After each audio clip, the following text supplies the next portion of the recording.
當記者問到你能否打贏日本人時，他竟然這樣回答：問我能不能打得過他，我能殺了他。我操！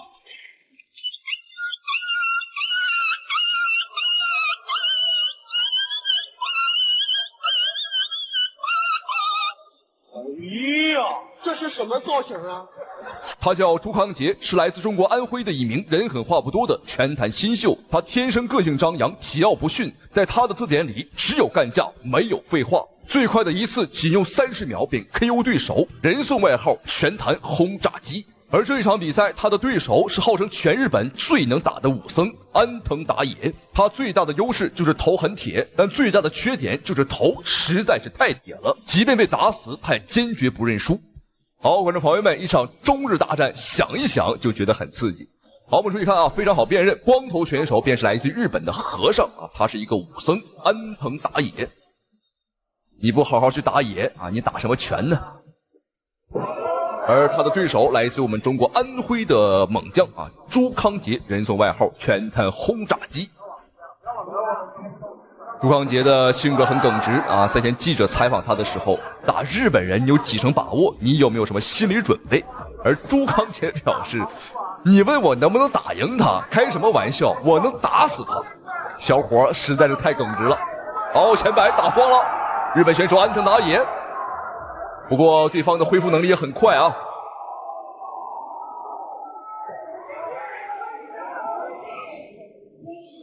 後續的補刀跟進，朱康杰呢沒有做得那麼好，給了對方一個喘息的機會。主要是比賽剛一開始呢，也不敢太冒進啊，生怕對方是這個空城計。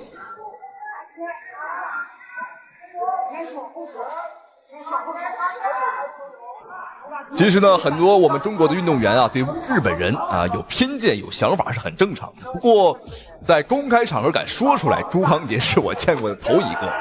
他已經說的不能再直接了啊，把記者都整懵了，不知道該如何給這個外國人翻譯。我估計他翻譯的時候應該是說了一個比較委婉的措辭啊。不過我們中國人還是能聽懂的，很簡單啊，我能打死他。光是憑這句話，觀眾朋友們，我就能當朱康杰一輩子的粉絲。漂亮，又一拳打晃了。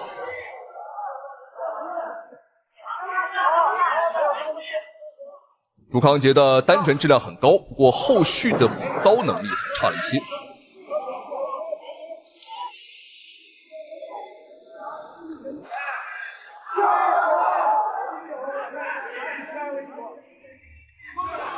虽說這個安藤打野他是個和尚啊，不過我們看他的渾身是紋龍畫鳳。這在我們中國可是不多見。《水滸傳》當中呢，有一個花和尚啊，身上是紋了牡丹，但這個家伙據說呢是當了和尚之後再紋的。因為日本的佛教文化和我們中國是不太一樣的啊，他們可以抽煙喝酒燙頭啊，不是這個頭是燙不了啊，抽煙喝酒紋身啊，甚至娶老婆都可以。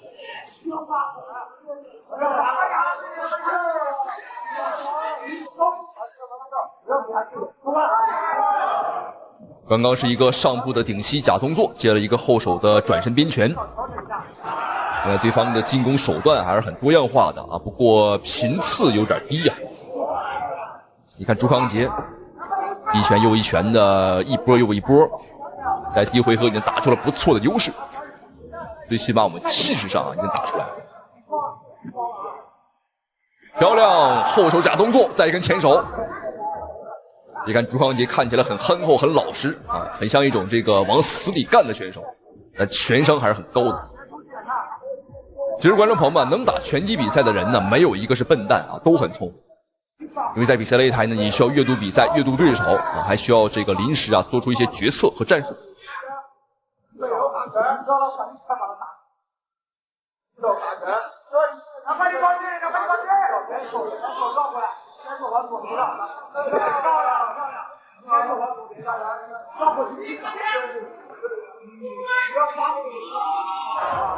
拳肘結合，朱康杰進攻手段也不錯，单拳質量太高了，每一拳感覺都重達千斤呢。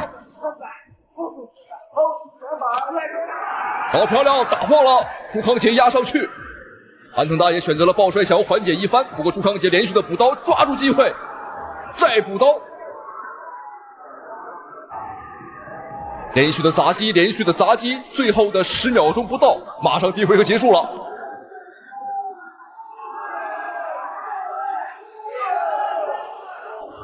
哎呦，可惜了！哎呦，可惜了！我们看这个小日本躲过一劫，你看他，哎呦，被揍的是鼻涕一把淚一把。好，不浪費大家的時間，第二回合比賽繼續。我們注意看，紅色短褲來自中國安徽的朱康杰，而灰色褲衩來自日本的武僧安藤打野。哎，又倒了。在第一回合，朱康杰呢，其實啊，他的補刀已經非常快了，不過對方的確是頭夠鐵，想 Q 對方啊，難度不小。哎，注意看對方的狗鼻子已經流出血了，看到這兒，那我就開心了。這沒辦法，觀眾朋友控制不住啊。這看到日本人小日本挨揍，這心情莫名其妙的就好起來了。好漂亮，後手打中了。哇！但是朱康杰的拳已經夠重了，但是這個日本選手呢，幹打不倒啊。難道說武僧一龍附體了嗎？哈哈，這也不好說啊，因為他們都是和尚嘛。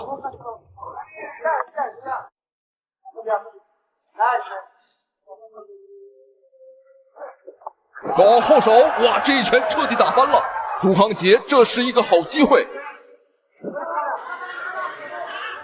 高掃很重，哎，朱康杰怎麼不打了？繼續上啊！漂亮，繼續壓。估計也看到日本選手呢，他的狀態恢復得不錯，朱康杰不敢再往上衝了。哎呦，這家伙真的是銅皮鐵骨啊！這個小日本子。按照對方的這個身體素質，我估計過安檢都過不去，渾身都滴滴滴的響。又是一個後手。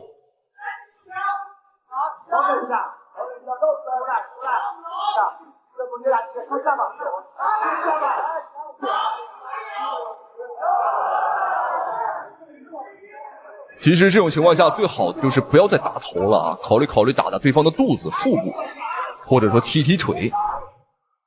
因為這家伙的話，的確是頭啊太鐵了。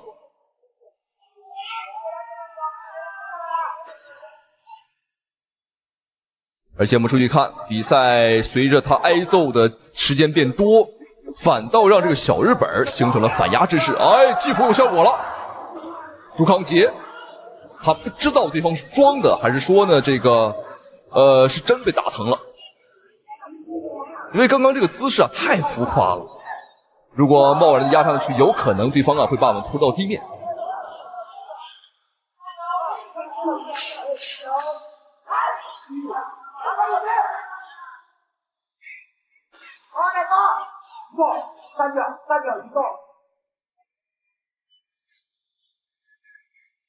好，雙方最後一個回合，比賽繼續。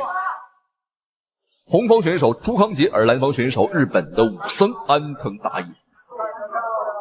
其實對方挨揍啊也是很正常的，你看他呢完全不做防守，雙手的抱一下很鬆散啊，不揍你揍誰呀？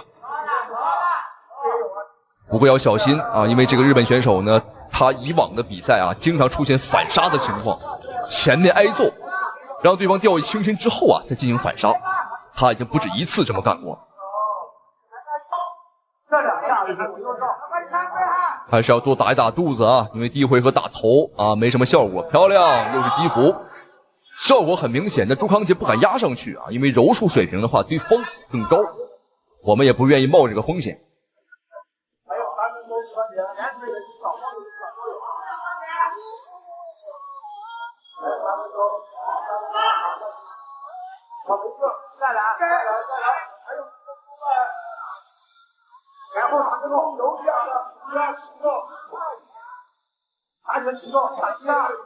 還是要小心吶！你看對方呢，還是在找機會，因為此時安藤打野這個小日本想要取勝的手段只有一個，那就是 KO 掉朱康杰。漂亮，又是後手。今天朱康杰的後手是怎麼打怎麼有啊！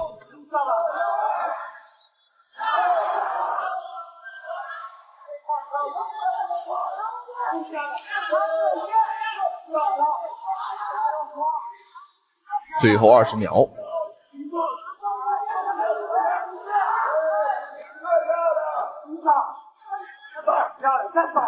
我们也能看得出来，朱康杰呢很想要 KO 掉这个小日本，但是没办法，他太扛劲了。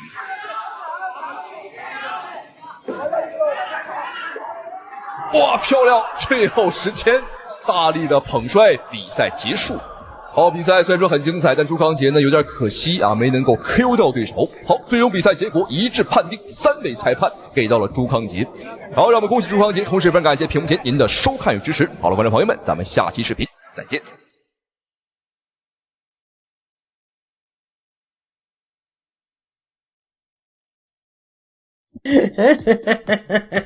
觀眾朋友們，每一次看到這個黑胖子跳舞，我就氣不打一處來。因為每一次只有擊敗中國選手的時候，他才會扭動他400多斤滿身的肥肉跳舞挑釁。看到這一幕，讓很多中國觀眾心裡邊很不是滋味。在賽後接受採訪時，他更是直言不諱的表態，自己最大的愛好就是打中國人，無論中國人來多少，他都會殺一個乾乾淨淨，片甲不留。然而就在下一場比賽和中國選手對視的發布會現場，他依然沒有錯過這個機會，又一次當眾跳起了舞蹈，挑釁一番。但出來混遲早是要還，這一次他是徹徹底底踢到了鋼板。就在第二天，他被中國選手打斷了第3條腿，當場斷子絕孫。好，觀眾朋友們，這場重磅級的中美大戰比賽已經開始。我們看比賽現場呢，看到右邊選手啊，讓我不禁感覺到自己穿越了啊，來到了《西遊記》。這右邊這個家伙是妥妥的黑熊精啊，沒錯，就是偷了唐僧袈裟的那個黑熊精。無論是長相還是身材啊，他去演《西遊記》的話，甚至不需要化這個特效妝。他叫克里斯·貝尼特，別看他長相非常肥壯啊，但他呢其實身體非常靈活。剛剛你看這種凌空的超人拳啊，他都會。一般這種招式在重磅級的比賽當中是很少見的。而且他呢還是跆拳道黑帶啊，腿法相當厲害，像什麼高難度的空中360度回旋踢啊，他都會。我們再來簡單介紹一下左邊選手，來自我們中國的張萬里。沒錯啊，又是一個張家的名將。現在在世界拳壇可以說能數得上號的狠人，那都姓張。咱們來數一數啊，張偉麗、張志磊、張立鵬、張兆新、張美軒。當然還有很多啊，我們就不一一點名了。各位男同胞們，如果將來找這個老婆的時候啊，如果對方姓張，那您可得掂量掂量自己的這個戰鬥能力了。哇，這家伙真肥呀！看他的肚子啊，這個肚皮呢都耷了下來，就像一個穿了一層鎧甲一樣。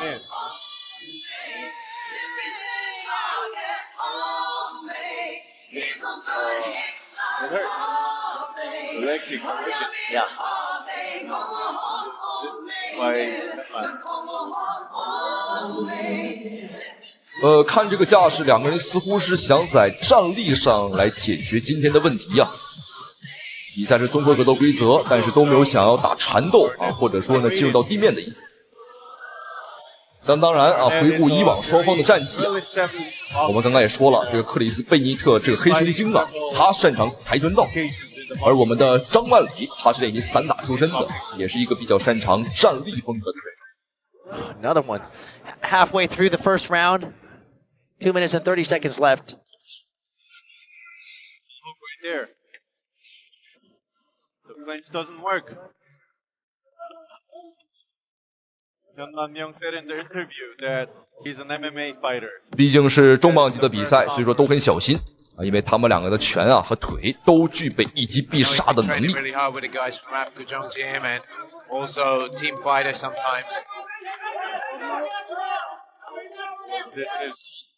400多斤的體型壓住了張萬里，哇，這個很難逃脫呀。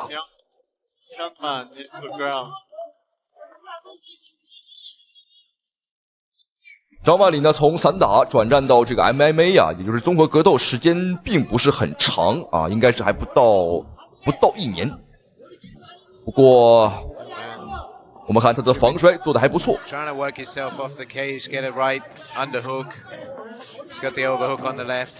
不過這個時候還是要盡早離開啊，要不然在龍邊這個位置啊，我們很被動，只有挨打的份兒。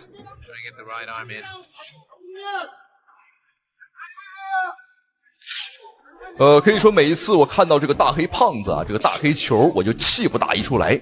因为他每一次战胜中国选手之後啊，第一件事不是別的，那就是跳舞，而且他每一次的舞蹈都很風騷啊，都很氣人。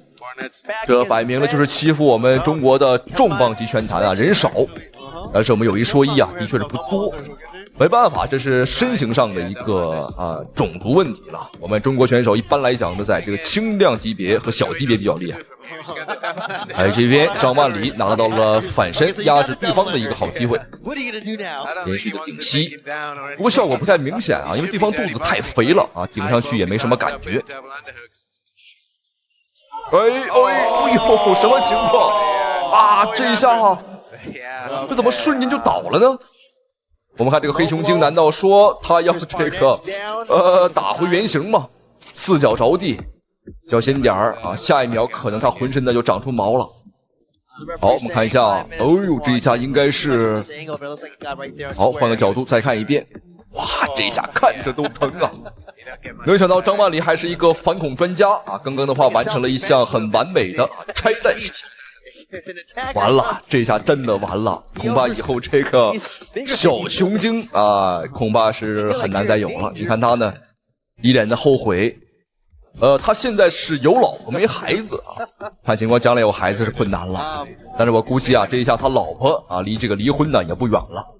畢竟這個交公糧有點困難了。不過這樣也好啊，張萬里是免費給對方啊做了一個絕育手術。也免除了對方呢一到春天啊就到發情的這個時候啊，也幫他解決了一大難題呀。哎，我們看這個黑熊精呢要執意完成比賽。好，費特，比賽繼續。我們來看一看剛做完絕育手術的黑熊精還有沒有戰鬥力了。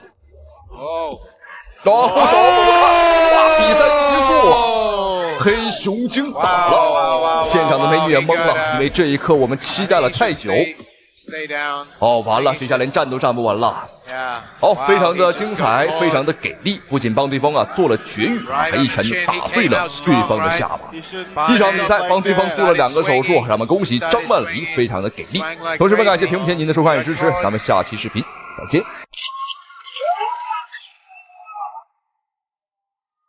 16歲中國高中生習得邱建良的絕活神龍擺尾，不僅用這一招在泰國踢斷了對手的脖頸，還頻頻爆頭，踢得日本選手頭暈腦晃，當場重度腦震盪。連外國裁判都表示，這才是邱建良真正的接班人。好，我們注意看視頻當中正在出場的這個小伙子，如果要是我不說呀，您是不是以為他一個初中生來參加這個運動會來？的確，這個小伙子的外貌和他的長相很容易讓人誤解，長得很稚嫩啊，因為他年紀16歲。大夥千萬不要被他背心上的泰國國旗所誤導，他常年在泰國訓練啊，這只是他們的團隊隊服。小伙子在11歲時便在國內的崑崙決打出了名堂，而且在泰國訓練的時候啊，大大小小的比賽參加了40多場，目前生涯總戰績52場比賽拿下了48場，並在上一場比賽泰國的倫皮尼拳館啊，用一招呢邱建良的絕活神龍擺尾踢斷了對手的脖頸。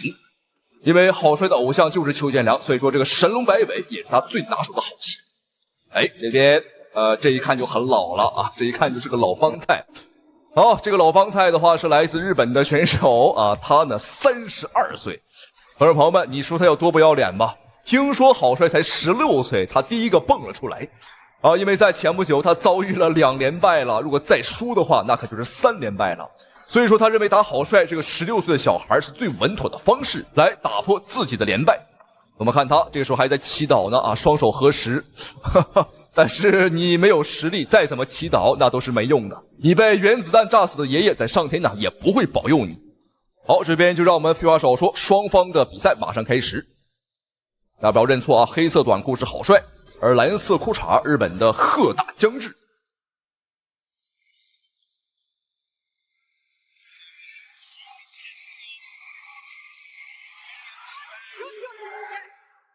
能感覺到一場中日對決，兩人的火氣很重啊！看來現在我們中國抗日啊，要從娃娃抓起了。好帥就是那個娃娃。他6歲開始練拳啊，11歲打崑崙決職業賽事，13歲跑到了泰國。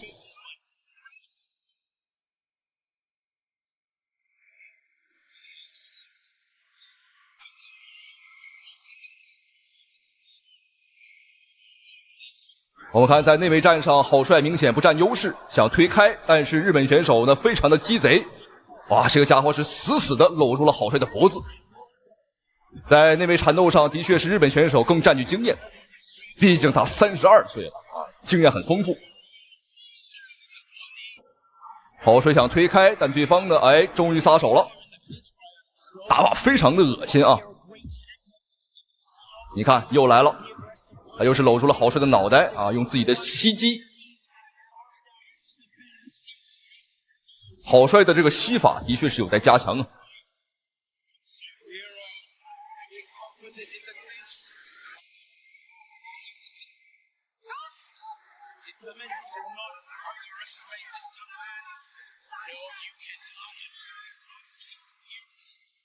好漂亮，呵呵，這是一個大外翼啊，一個大分摔。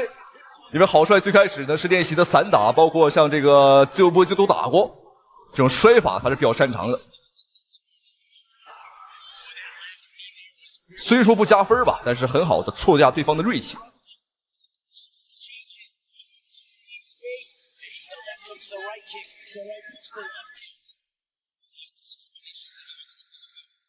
好漂亮，神龍擺尾，我們看有些暈了，連續的補刀。哎呦！但日本選手又來了，又是摟抱，這真是推都推不開呀！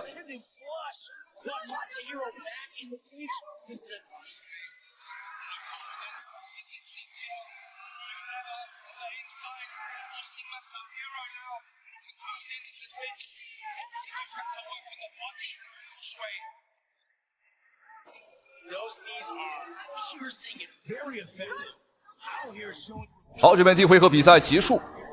日本選手呢，怪不得他經歷了2連敗啊！就這種風格，這種單一的打法，他不輸啊，就怪了。好，來看一下郝帥的這一神龍擺尾，哇，正中靶心。郝帥啊，的確是夠帥啊！但是郝帥特意把他的名字是印到了他的這個短褲上。哎呦，是踢到太陽穴了，而且我們也的確看到了邱建良的這個影子。好，這邊雙方第2回合比賽繼續。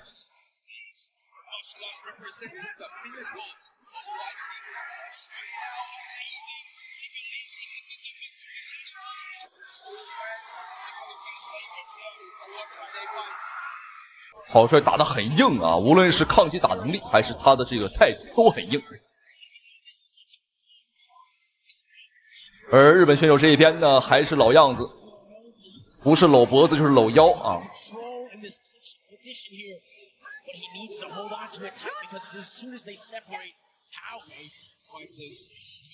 畢竟是差了12歲，而且郝帥呢，這個還未成年啊，發育還未完全，在抗衡的時候啊，這個力量是真是有點不如對手。漂亮，中段的啊，一個神龍擺尾，踢對方的肚子。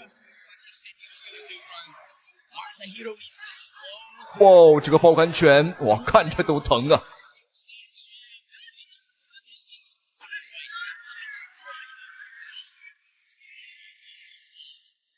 日本選手這一邊又是這一招，其實他也不想這樣，他沒辦法，因為拳腿這一塊很明顯了，他都拼不過。為了規避風險，這是最保險的一個打法了。當然，看起來也非常的骯髒。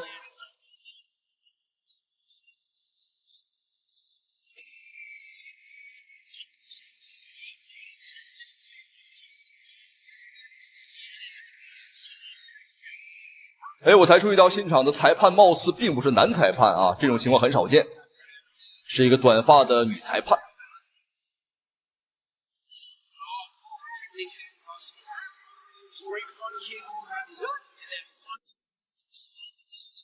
好漂亮，左右開弓，好帥，完全不懼怕和對方拼拳。哎呦，不過這個日本選手你看，非常髒。打不過就開摟啊，摟完之後呢，趕緊用自己的身體的重心和體重啊來壓倒我們，這是一種呢很常見啊，當然也比較髒的一種方式，在純粹的拳擊擂台也很常見。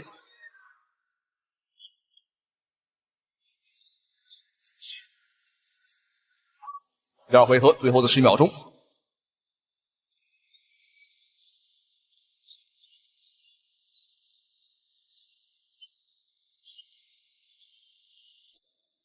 哇，打法真的是很硬啊！哎，日本选手被打懵了啊，这个走错地方了，他应该去右边啊，结果他跑左边去了。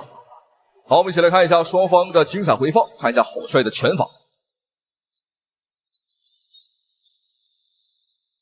郝帅的拳法呢，这个连贯性是有了，密度也有了，就是这个分量差了一点，密度确实是够多啊。有的时候一连串呢是打出5、6拳啊。好，最後一個回合，比賽繼續。待會兒不要認錯啊，黑色短褲中國小將郝帥，而藍色褲衩來自日本的賀智江大。這場比賽觀眾朋友們且看且珍惜吧，因為郝帥呢才16歲啊，未成年，所以說本場比賽在我們國內的話是沒有進行轉播。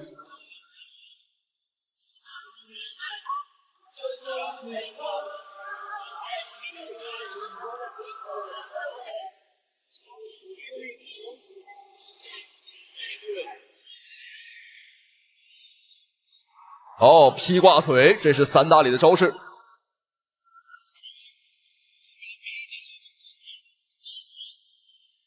哦，這一下很漂亮啊，不過隨着比賽深入，神龍擺尾的話速度有點跟不上了，但是招式角度都沒問題。如果可以的話，我真希望邱建良啊把這個郝帥收入門下。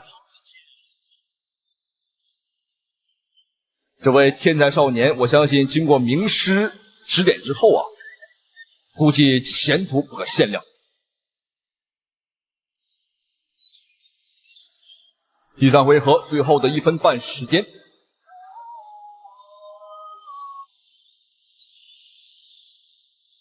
我覺得以徐旭打泰拳還真不如打踢拳或者自由搏擊，因為郝帥的這個纏鬥能力啊，的確是不是那麼的理想。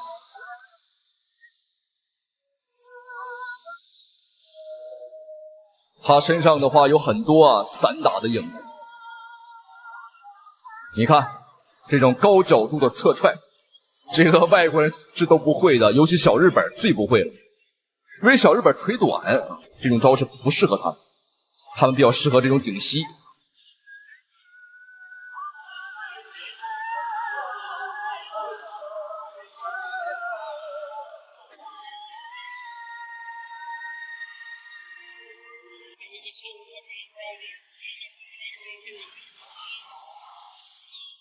最後的半分鐘，郝帥還在打，火力太猛了。而日本選手，你看，像條賴皮狗一樣，又摟住了我們。這種選手可不可以開除他呀？打法實在是太髒了。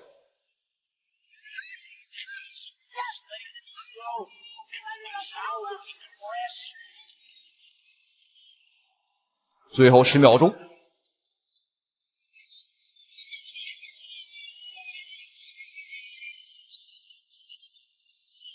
日本選手堅持不住了，最後的時刻還在摟抱。哎呦，最後1秒，這個超近距離的神龍擺尾。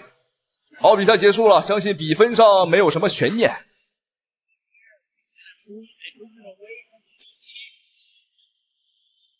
那麼恭喜郝帥拿下了這個日本選手，才16歲就養成了這個抗日的好習慣啊！我期待他將來有更多的比賽，有更多的抗日比賽。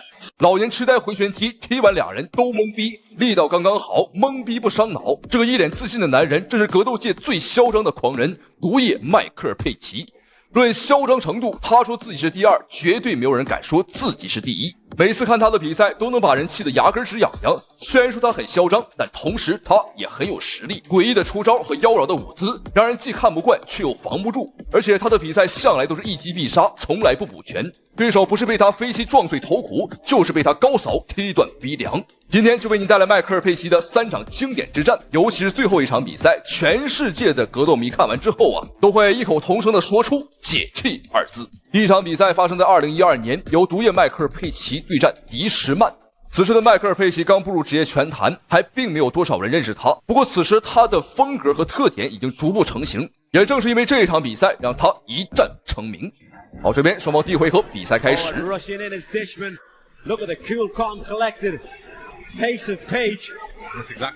迪什曼很明顯，他是一個以摔跤見長的選手。從比賽開始那個下潛包摔就能看得出來啊，他很想去打地面。来了，觀眾朋友們，看風騷的舞姿。Very confident man. 我們看完全不做防守，而且他呢，哎呦，這個招式非常的詭異啊，不好猜，因為假動作和鋪墊動作太多了，你不知道他是在跳舞還是準備要出手了。漂亮，你看這胳膊太長了，像兩個大風車啊，像兩條鞭子一樣。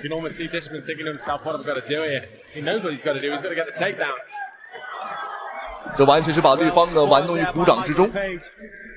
其實邁克爾·佩奇是完全有能力啊，可以在現在就終止比賽。不過他此時此刻是在表演，360度空中回旋踢，力道剛剛好，懵逼不傷腦，自信站在原地。你看，面對攝像頭，他相當自信。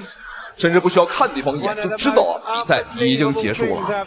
說實話，這種自信的話，沒點實力還真不行啊。如果說上一場比賽是邁克爾·佩奇的揭幕戰、成名戰，你看到了他的風騷，而這場比賽你將會見證到他的實力。因為這場比賽，邁克爾·佩奇作為挑戰者向冠軍金腰帶發起了衝擊。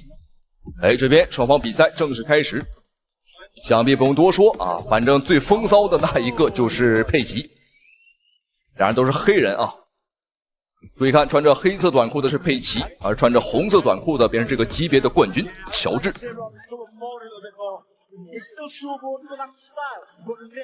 雖然說是冠軍挑戰賽啊，但是佩奇呢依舊是繼續着自己風騷的風格。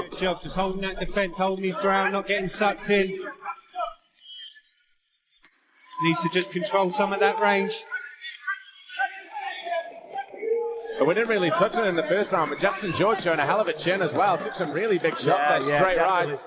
I think it's just a matter of who connects correctly first. Oh, that just missed. George looking for those shots when they get in tight. 看情况，两个人都是站立系的選手啊，近身殘暴的時候呢，都沒有想要進入到地面的意思。這邊喬治都已經是蹦起來打了，但就是打不着啊。沒辦法，在實力上的話，我不做評價。目前在這個身體硬件上來說呢，邁克爾·佩奇領先對方太多了。尤其是他的兩條胳膊，我甚至感覺啊，比兩條腿還要長啊！又來了，空中360度，空中回旋踢。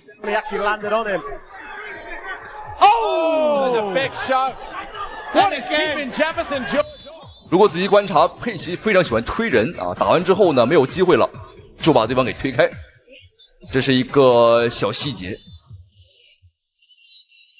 好，手臂大風車，但很可惜啊，打空了。佩奇最擅長的便是出其不意，在你放鬆警惕的時候，在他跳舞的時候啊，這個沒錯，倏然暴起，喬治倒了。而且邁克爾·佩奇在一旁，你看幹什麼？你看他在幹什麼？第一時間找到攝像頭啊，先跟這個攝像師啊交流一下，給我拍的帥一點。好，這場比賽邁克爾·佩奇也是順利的拿下了冠軍，成為了這個賽事的金腰帶擁有者。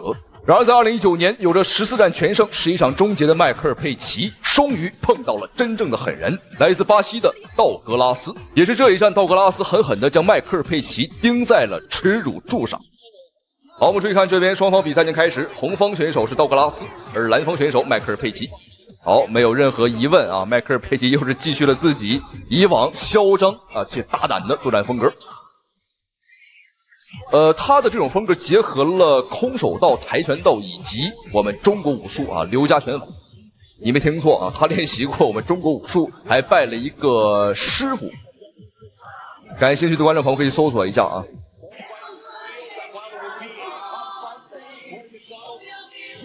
好，踹膝蓋啊，這都是比較狠毒的招式。可以說，無論邁克爾·佩奇打任何人，他的身體優勢永遠都是最強的。你看，胯下運球啊，哈哈。不過道格拉斯一看就是個狠人，面對對方的這種挑釁呢，他不為所動。而且道格拉斯呢本身呢是偏傳統派啊，雙手拿的報價很高，不過眼神在惡狠狠地盯着佩奇。當年在拳壇有另外一個道格拉斯，一炮成名，擊敗了麥克泰森。今天又來了一個道格拉斯。Lima looking to collect the data before collecting the elbow that takes Down is secured by Douglas Lima here in round 1. That right there, that was Venom Page feeding Douglas Lima exactly what he needs. He closed the distance. 我们注意看，来到地面战之后呢，佩奇的眼神呢明显慌了。他很擅长打站立，不过来到地面之后呢，在道格拉斯的面前，他就像个小孩啊，犯错的小孩。See if the referee's going to stand them up, although we are now in the final 10 seconds. The clock, of course, should not matter, but it appears that Lima's going to ride out this round in the close guard of Michael Venom Page. Round 2 is straight ahead. 好，这边第一回合比赛结束，但是观众朋友们不要着急，因为好戏马上開始。哎，第二回合了，蓝方佩奇，哎呦，這是個反向的神龍擺尾，大黑大合的招式啊！